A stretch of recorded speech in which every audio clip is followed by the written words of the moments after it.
Hey Shmoo, this is Fletch. This intro is just for you.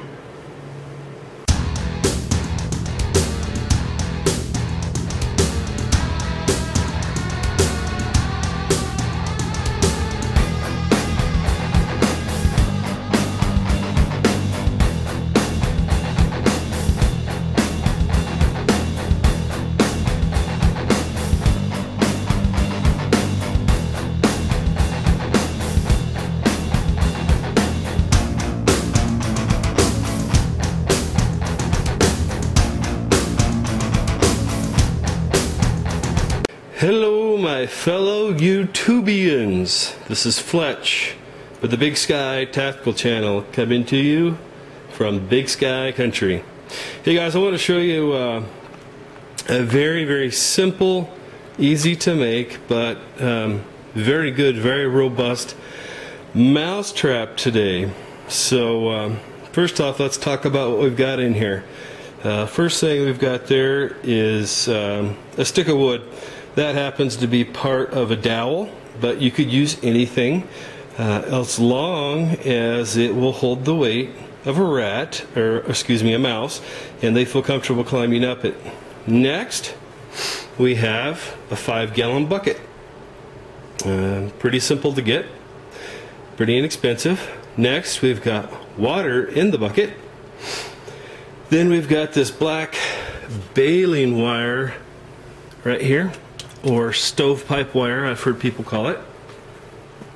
And then next we have a pop can or a beer can. Any kind of can will do. Then we have simply put peanut butter around the very center of the can. And the reason why we do it this way, and I'll explain it to you. So what's going to happen is the mouse will smell the peanut butter on there, just like if you put it in a regular mouse trap and the mouse climbs up the dowel, in this case, or a piece of wood, and mice are capable of walking along the rim of this 5-gallon bucket. So you want to make sure that when you set this up, that your beer can or can is in the dead center of this, because mice are actually pretty smart. If you set it all over here thinking that, you know, I want to make the mouse go as far as possible to the can, they'll just go around the edge. So, and you'll know it if that's happening, because you'll see that they start eating from this side of the peanut butter rather than this side of the peanut butter. And you know, you could use other things like Cheese Whiz or, you know, whatever.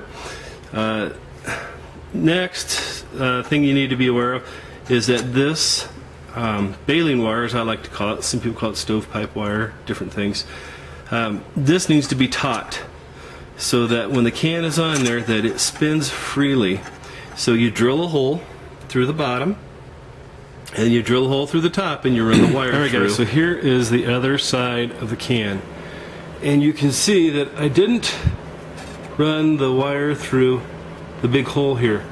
What I did is I drilled a hole right here as close as possible to the very center where the mounting rivet for the sealing flap on there, that your can opener, when you pull up on it, pushes down that flap and allows you to drink it. So you don't run it through the big hole where you drink out of. You use a drill and you drill it out as close as possible to that rivet. And I suppose if you wanted to as well, you could probably just rip that rivet out and you might be able to make it run through there. I thought this was easier, and it still works just fine, no problem. So again, here is again, I think what I used was just like a screwdriver to put in there, so it had something to anchor it, and then you just turn it until it's taut so that it doesn't go anywhere. So that's the other side. Alright guys, so sorry about that, the batteries on my camera died, but if you look here on the back side, I basically just made a loop in the wire and then twisted it until it was taut. and that keeps the can on there nice and taut so it spins easily. So the idea is that the mouse will walk up the wood here, or whatever you want to use. It just has to be a walkway. The mouse will then crawl over this baling wire. Sorry about that. The baling wire, and he will climb up on here, and eventually at some point he'll be reaching to eat the peanut butter and spins and drops down into the water. So the nice thing about this design is that you can catch lots of mice without having to reset this. Not like a traditional mousetrap where you got to reset it every time. I've caught as many as 10 mice in there all at once. We live out in the country, and so for us, you know, the field mice can be a problem, and so that's the reason why I decided to go with a design like this. Some other nice things about this is that even in the winter this will work. You know, my garage is not heated, but in the winter all I have to do is add some salt to that water, and it'll keep that water from freezing, and you know, so it still works perfectly fine.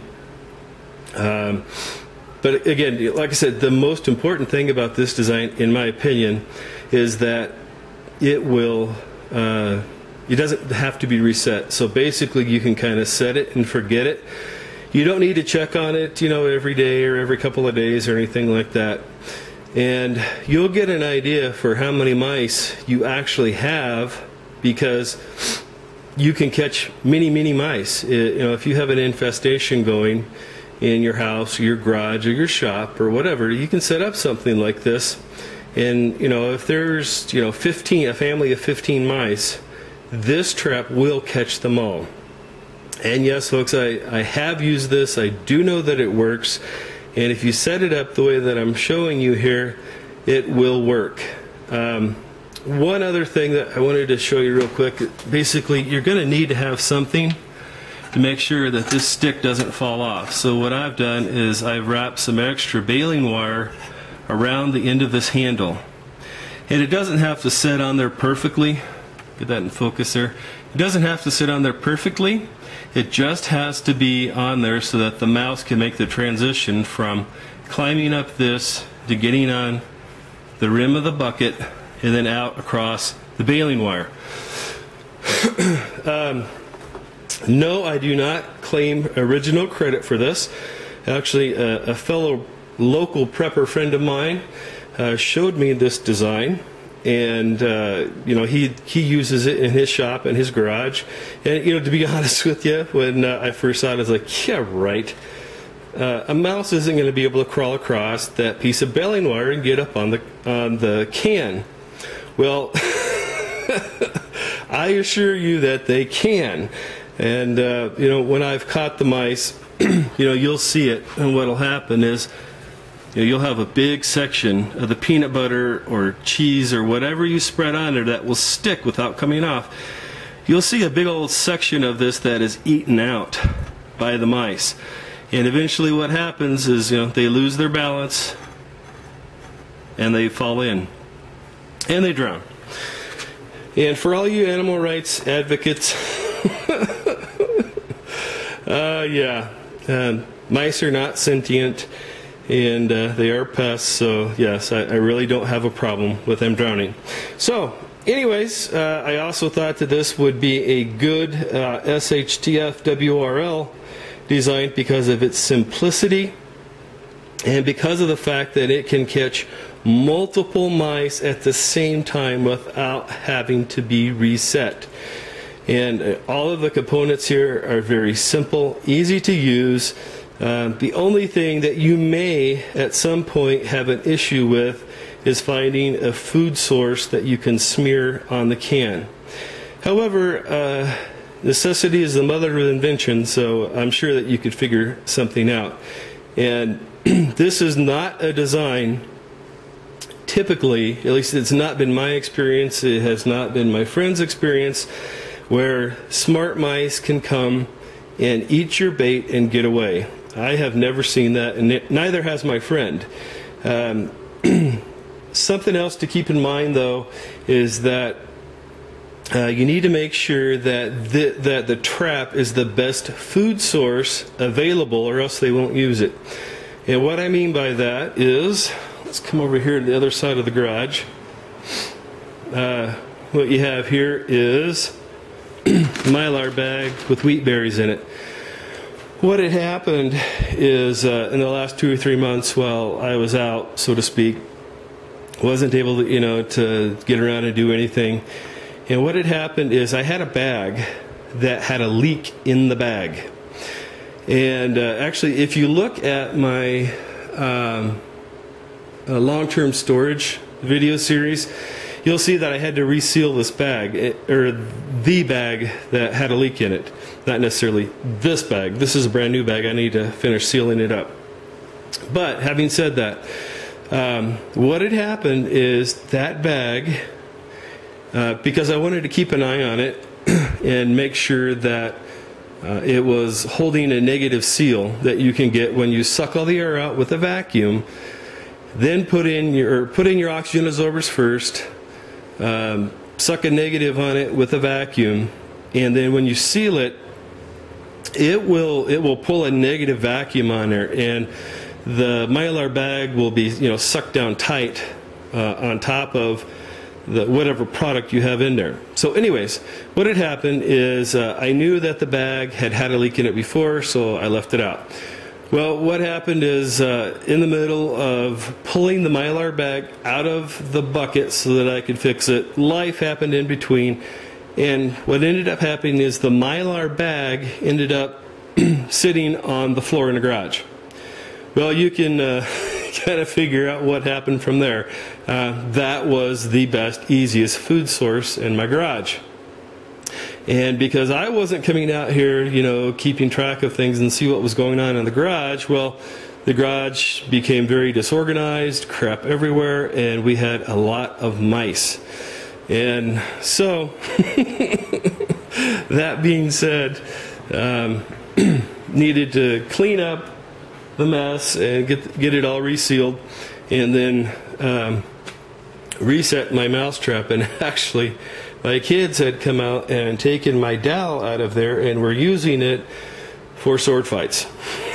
So, just kind of a word to the wise. Check your preps. Make sure that everything is the way that you left it. And it could have been, eventually over time, could have easily lost, a whole, 5-gallon bag of wheat berries over there.